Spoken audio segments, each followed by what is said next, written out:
So to avoid people stealing my work, I kind of changed the story that I was doing that hadn't been published, remember? Angel in his eyes. Well, it's really angel in your eyes. I didn't. It was an accident.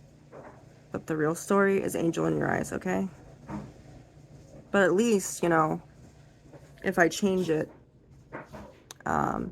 I'll know. It's like a paper town on a map. You know, they put a town that doesn't exist. So if somebody tried to copy it, they know that somebody copied it.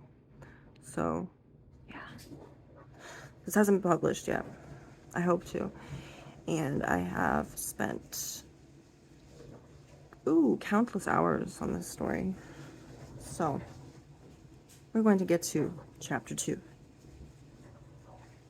And I think I might continue changing the name just to confuse people, you know, to confuse all those people who steal other people's ideas. So if I was missing any words and you read my published work on fanfiction, you might find that there are some things that I might not have said. Most of that is because I did it on accident. I missed a line, but that is really going to mess with people who try to steal it.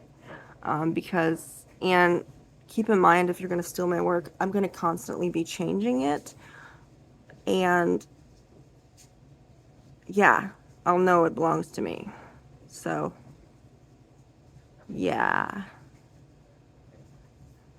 So, and plus I have proof here on my computer. But either way, my accident it worked out just perfectly. No, my work has never been stolen, but if they tried, they're going to have a really hard time. Bring on the pain for those who want to steal my work. No, I'm joking. Okay, so this is chapter 2, Angel in Your Eyes.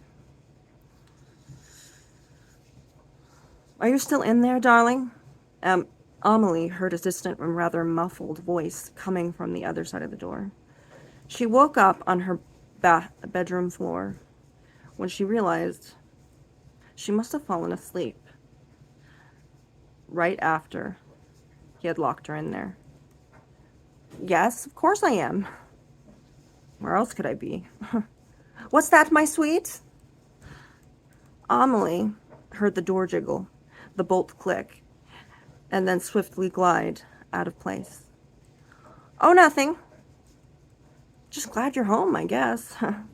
She stood up, rubbed her stiff neck that had been crammed up against the wall while she was sleeping. You guess, or you know. Henry smiled, almost in a challenging way, but she was pretty sure he was only teasing. I'm sure, of course. Sorry, I just took a nap, so I'm a bit disoriented. Oh, sweet Amelie, I do very much wish I could believe you. Henry's voice took on a dark, sinister edge, and his face seemed to become considerably darker as well. Her stomach did a somersault, and then dropped like a rock, for she noticed that her husband's eyes had become two whiteless black holes. What do you mean, Henry? I was here the whole time. I haven't gone anywhere. I was locked in, remember? Locked away for my protection and for my safety. I stayed put. I promise you. Who were you dreaming of, Amelie? What does that have to do with anything? Henry, I took a short nap. I don't even think I was asleep long enough to dream of anything, at least nothing noteworthy. You're lying. Don't lie to me, Amelie. I've seen that sly smile come over your lips while you sleep. You were happy. You groaned with pleasure. I know what you're thinking. Oh, really? And how would you know what I'm thinking? You don't even ask me anymore, and you don't even care to. Why else would you be moaning and groaning in your sleep? Oh, it's come to this, has it? What are you, the thought police? Is it a crime to think now? You already have control over everything in my life. What more could you want? I mean, it's bad enough that you control my social life, my money, my home, my career, and every place that I go, but now you think you need to control my thoughts? This is ridiculous. I mean, if I was thinking of someone else, I can hardly help it since I was fucking sleeping. Even if it was on purpose. You haven't really given me much to live for, especially as far as the bedroom goes. I mean, seriously, if I didn't know better, I would say you were cheating on me. You're hardly home, you seem to be gone for longer periods of time, and you lock me in here for what reason? Paranoia? Fear of losing me? You know, I think you're scared, Henry. Scared. I'll find out the truth when I leave this house. I might meet this other woman of yours, and once that happens, it's game over for you. Better yet, you win. You want another woman besides me? Go for it. Leave. Be happy. Have a better life. You have my blessing. Whoever it is, she can have you. You can have her. You two can have lots of babies, and you can have that perfect wife you've always dreamed of.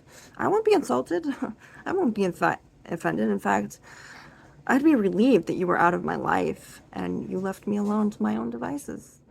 I'll be free of you, and you'll be free of me, so it'll be a win-win for the both of us. Henry smacked her so hard, her vision went black for a few seconds, and she saw a few sparkly little lights. She expected to taste blood in her mouth, but instead, the blood was on the far corner of her lips. She smeared the red onto her fingers and laughed. She made sure she laughed a little too long so she could mess with him a bit. She was hoping she could convince him that she was absolutely crazy. How dare you speak to me like that? The things I've done for you are far too many to count. Yet still, you have the audacity to accuse me of being unfaithful to you. You know what? That's the reason you were stuck in this room, cut off from the rest of the world, because you are not the faithful one. I wish I could trust you. I really wish I could, but I can't. That is why you are here, because I cannot trust you, and I never have. Since the day we met, I knew you were going to be a problem. Women like you that are glamorous, they have problems. Although I admire your beauty has been a curse, not just for me, but for you. If I weren't here, you wouldn't be able to help yourself. I guarantee you, if you leave this house, you would fall into the arms of the first man that said a single kind word to you.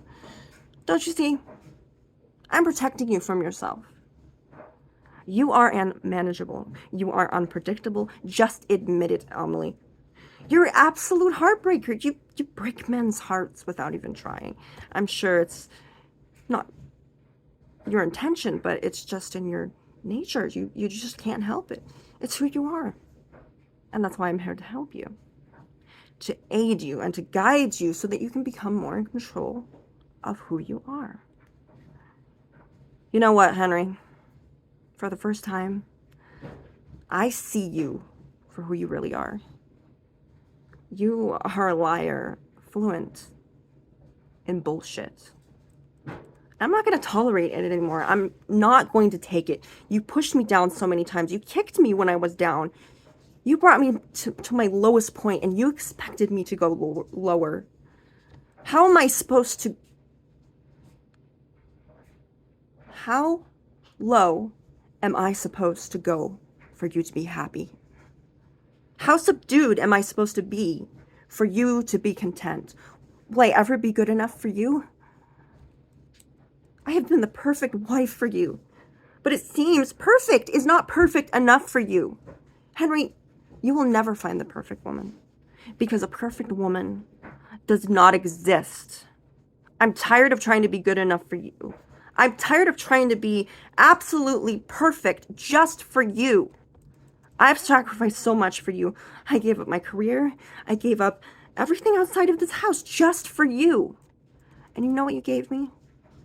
You either ignored me or you treated me like I was a piece of furniture, or better yet, just a beautiful work of art to display on the wall. It was never love. It was never affirmation. This was about possession. You possessing me and controlling everything that I do in every aspect of my life. You never cared from the moment you met me. You just wanted something you could never have, which is a real woman who is truly in love with you. I admit, yes, in the past, I was very much in love with you, but then I figured out who you really were behind that charming smile and that romantic foreign accent. I don't love you anymore, Henry. I never will again, because you killed the romance. You killed the joy. You killed any sort of happiness that we could have had together. So no, I am not the villain in this story. You are. You know who I am in this story? I am the badass who leaves your sorry ass and says no. I don't need a knight in shining armor. I don't need a rescuer. I can rescue myself. And I can fight my own battles, and I can slay my own dragons. You are the villain that underestimated the young heroine. For the first time, Henry was actually speechless. He was in absolute shock, but his anger began to rise, and you could see the anger building up within him. His fists tightened. He slumped over as if pausing for a moment to plan out his next move, but at the same time he was ready to pounce at any moment. Amelie ignored him and ever so casually sauntered towards the bedroom door. There was a certain madness in his eyes, a kind of madness that made his cheeks run red with rage. She could feel the intensity of his rage, but he didn't stop her from leaving the bedroom. She did, however, anticipate that he would prevent her from leaving the actual house. Where on earth are you going? Henry attempted to block the door, but instead he rather awkwardly stood beside it. However, the threat was well received, and she certainly understood that he was indeed going to prevent her from walking out the door. Oh, I won't be on Earth, I assure you. I'll be in a different realm entirely. Wonderful, fantastical realm where us assholes like you don't exist. I'll have a new life and a new world, and I'll be happy there because you won't be in it. Eventually, I'll forget you. I'll forget everything that ever existed in this world. And if I'm lucky, that is if I'm lucky. When I leave this world, this planet, I'll finally get the respect that I deserve. I won't be treated like some gum under someone's shoe. I'll actually have a purpose.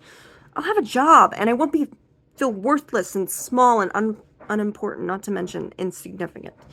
The great thing about this new life of mine, this new plan, you'll never find me again. You'll never see me again. You'll never hear from me again, and we probably won't even meet each other again. I'll be free of you. And in turn, you'll be free of me. I'm tired of being in pain, Henry. All you ever brought me is pain, suffering, misery, agony, and anguish. I spent my life with you. That's what I've dealt with every day. You have no idea how lonely it is to wait around in a locked room, hoping that somebody will give a shit. Yet, the real shocker is when nobody ever does. I'm tired of being invisible. I'm tired of not being seen or heard, accepted, validated, or respected, and most importantly, loved. You have never loved me. And I'm beginning to think that I never really loved you. It was an infatuation, a physical attraction that drew me to you. It was your voice, your charm, your good looks, but underneath all that, you are a monster, Henry. Let me spell it out for you.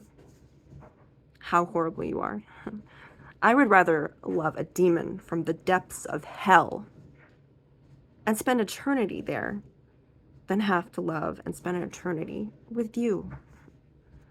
So, here it is.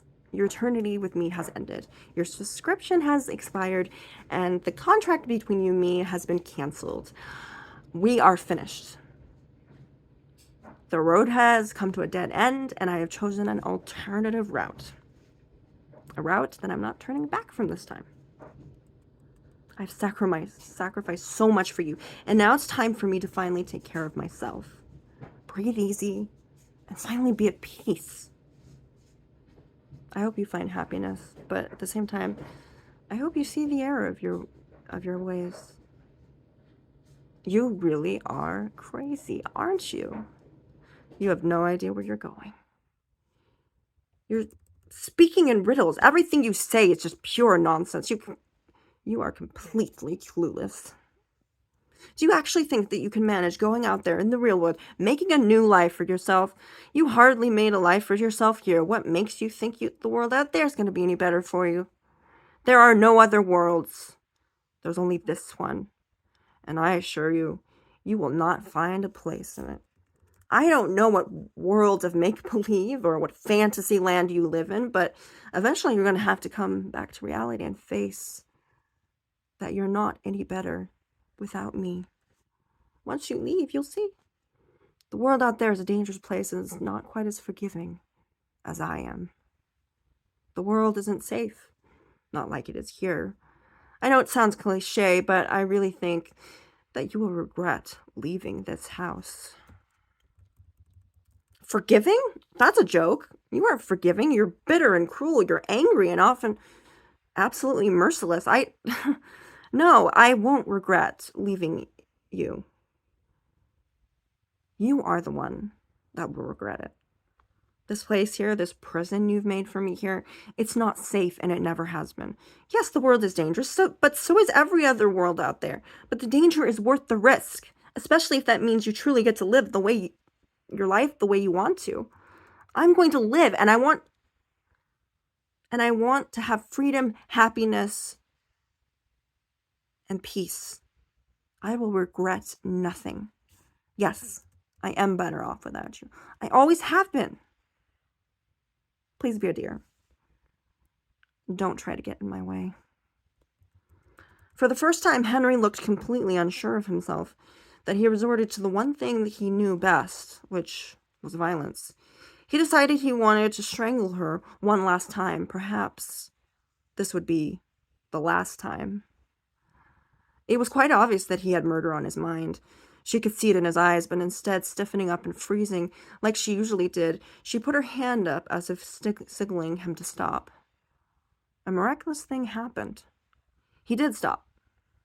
He froze, completely immobile, but instead of standing there like a wax figure, some extraordinary and strange force flung him backwards, slamming him brutally against the front door. Amelie looked at her hand in bewilderment and wondered if she was indeed capable of doing such a thing. She looked around the room to see if there was anybody else that could have done such a thing, but she saw no one, and even more strange is she felt no one in the room either. Immediately, though, Henry understood who was responsible. For the moment, he slid onto the floor and let out a groan. He looked at her with such hateful terror. "Freak!" He hollered in a screaming fashion. He appeared to be quite mad, and his voice was that of a raving madman. Amelie headed towards the door, and Henry skittered away like a scared little spider. "I assure you that if I ever see you again, or if you ever come back here, I will kill you, Amelie." She ignored him. He growled rather painfully in one of the darkened corners he had retreated to. And as she did so, she opened the door and stepped outside. The threat held very little value to her, since she had been threatened many times before he was too cowardly to go through with it. He seemed to mean it this time, but in the end, she doubted that he would ever have the courage to commit such an act, so she brushed aside the validity of the statement.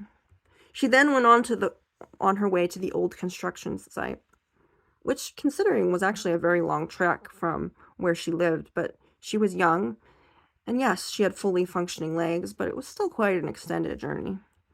She wondered to herself if he had meant 12 o'clock a.m. or 12 o'clock p.m. Logically, it must have been 12 p.m. when she was supposed to arrive with the puzzle box. She looked at her watch and realized she had plenty of time. It was already 2 o'clock. She had until midnight to find the box. It was imperative that she find it. She had to find the box, or else she would meet a most brutal and horrifying end. Her life depended on this box, and even though she was familiar with the experience of having one's soul apart on a regular basis, she was not eager to experience such a thing again.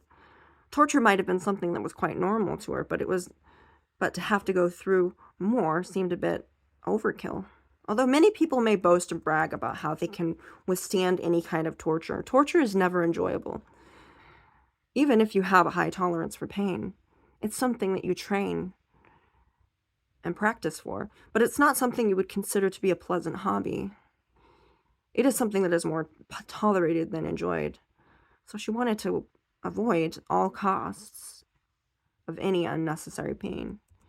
She was fairly confident she'd find it, but then there was that small doubt in the back of her head that told her that there was a small possibility that she could fail.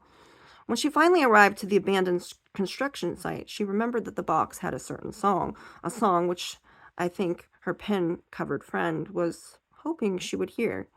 It was something she hoped to do as well. It wouldn't be much trouble if only I could hear the song, but if I can't hear it, I guess I'm doomed then, she thought to herself.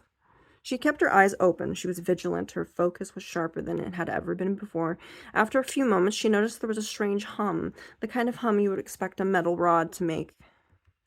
She kept her ear. However, the sound intensified, and she could hear what was more than just a hum. It was several voices, a chorus, if you will. But the voices seemed only to do one note at a time. The voices sounded as if they were warning someone. They were morbid, melodramatic, and they reminded her of the low lament of a train passing by. It wasn't a song exactly, it was just random notes individually being sung in a somber fashion. She decided to follow the sound, and long before she saw a soft golden glow amongst some of the pile of debris. She removed some of the broken concrete and random bricks to reveal an intricately gold filigreed box. She remembered he had said something about solving it. She was hoping it wouldn't be too difficult. She began pressing certain areas on the golden metal frame, hoping for there to be a secret button of some sort. There was indeed. In no time there was a small hiss of air that came from the box, despite the box being encased in metal. The box itself was made out of wood, and it was quite apparent when it was open. Several wooden pegs slid upward, and by instinct she twisted them, and at that the box came together again, and it flew right out of her hand onto the old broken-up concrete. That was so simple. I had thought this was going to be hard, but that was easy. It's not much of a puzzle. I mean, it wasn't even difficult. Before she could triumph on her success, she noticed that the little specks of concrete below her feet were jumping just a bit, as if there was some small tremor happening underneath her. Then she felt the earth vibrate and shake and quake beneath her feet. The construction site then exploded with the most intense and blinding light she had ever encountered in her life. She closed her eyes and she could hear the crunching of stone, and then there was an aggressive chill that flooded into the air. She opened her eyes to see the same strange fog that had been in her dreams. However, something had changed about her surroundings. There was no longer any blinding light, but she noticed that straight ahead of her, what had once been a plain plaster wall was now a sturdy brick mortar and stone. And within the stone was a gray, doorless entrance framed in dark, gray Gothic bricks. Amongst the fog, a tall, pale-faced figure emerged from the strange entryway. Amelie scrambled to the box. That was at least 10 feet ahead of her, so she could be ready to hand it to him. However, as she bent As she bent on one knee to retrieve the box, she could feel he was towering over her very close and looking at her quite intently. Rise. You need not bow your knee to me. Hand me the box, and I will grant all that you desire. Amelie awkwardly pushed herself off the broken concrete with one hand and struck out her other hand that the box was in towards her pin-covered friend. You have done well. I trust you didn't have much trouble finding it? No, it was no trouble at all. I found it nearly immediately. I heard the song, saw the glow. It's almost as if it wanted me to find it. The box always wants to be found, just as we all do. We all want the box to be found so we can be released upon the earth and all its inhabitants. The box is our key to freedom. Now that I have the key, I have the freedom to go wherever I please.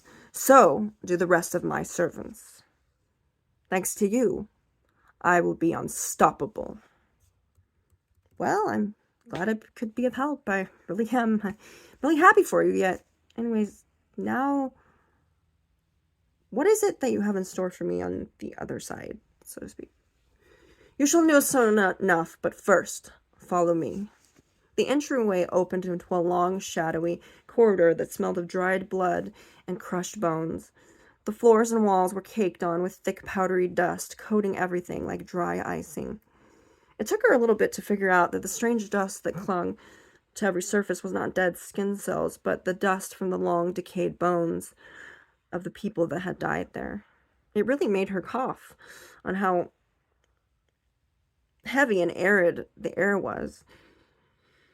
Before I show you your fate, I must ask, how long do you intend on staying here? His bellowing baritone voice took on a thoughtful and almost caring quality. How long did you expect me to stay here? Amelie's face contorted awkwardly as if he had asked her some weird question like how many pairs of underwear she owned back at home. Typically, those who come here tend to stick around for a while. How does eternity sound? If I stay here for eternity, will I be able to leave if I want to? Of course. You may go wherever you wish, but after your travels and your work in which I have assigned you, you will return here to your true home, your eternal one, infinite as this universe and the next one beyond that.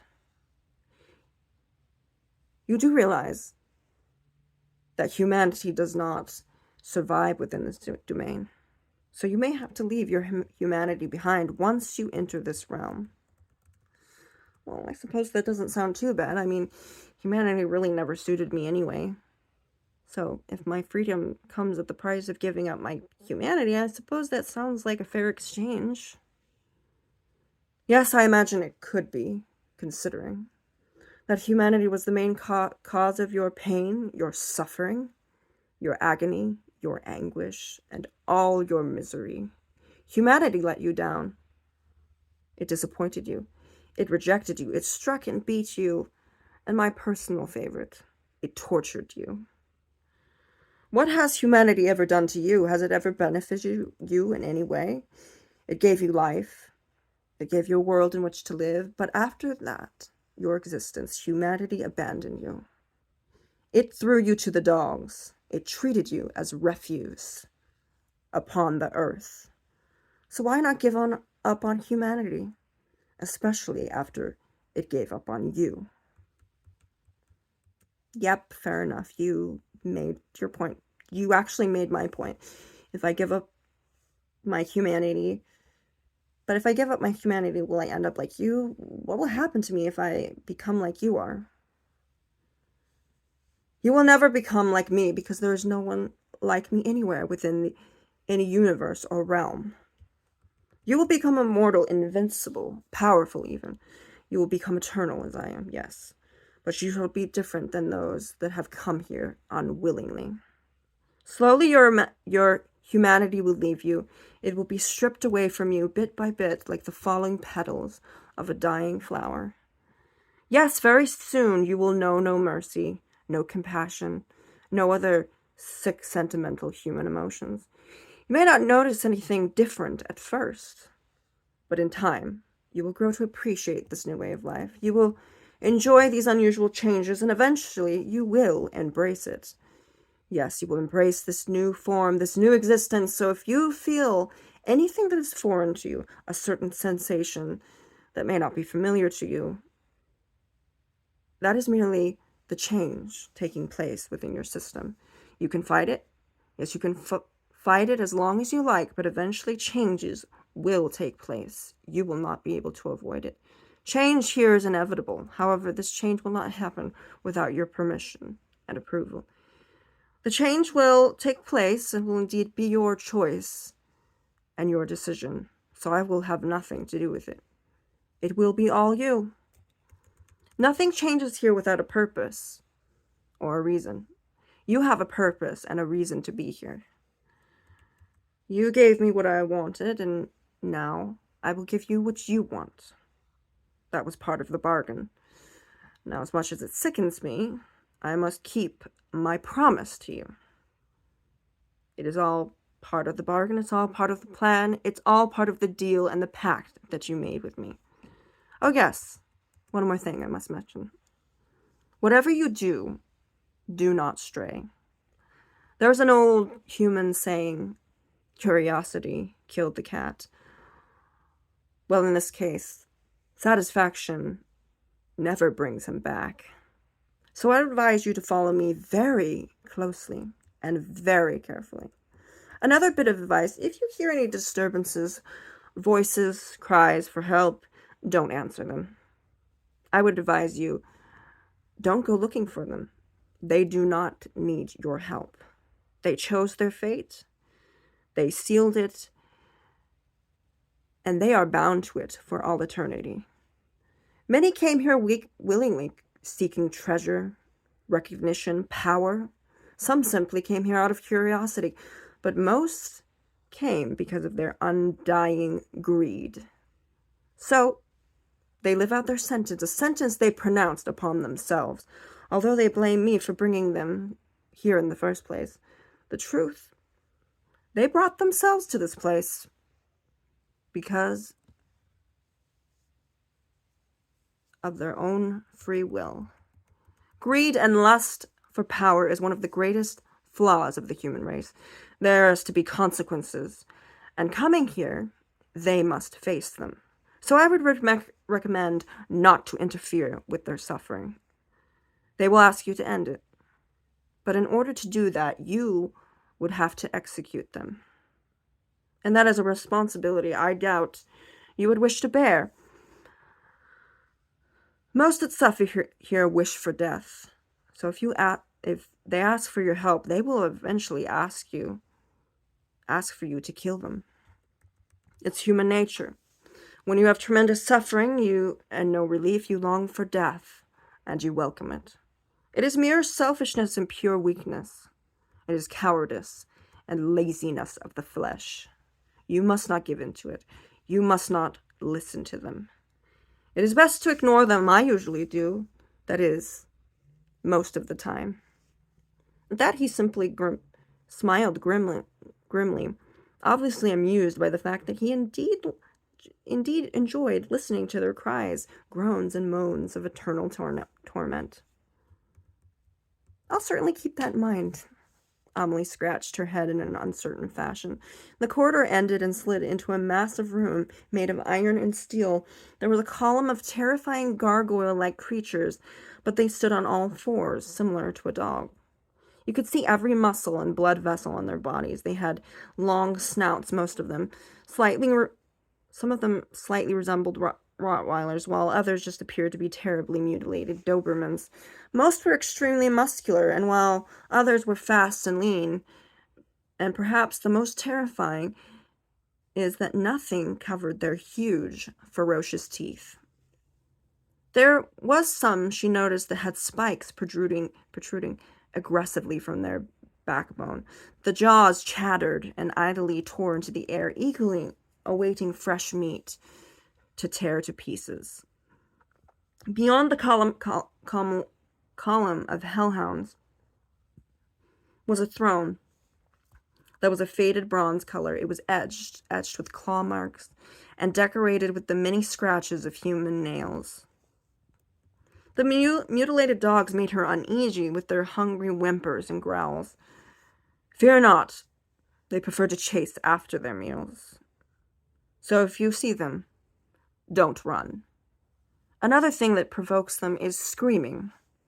It's a trigger for them. So if you encounter one of them, these magnificent beasts, don't scream.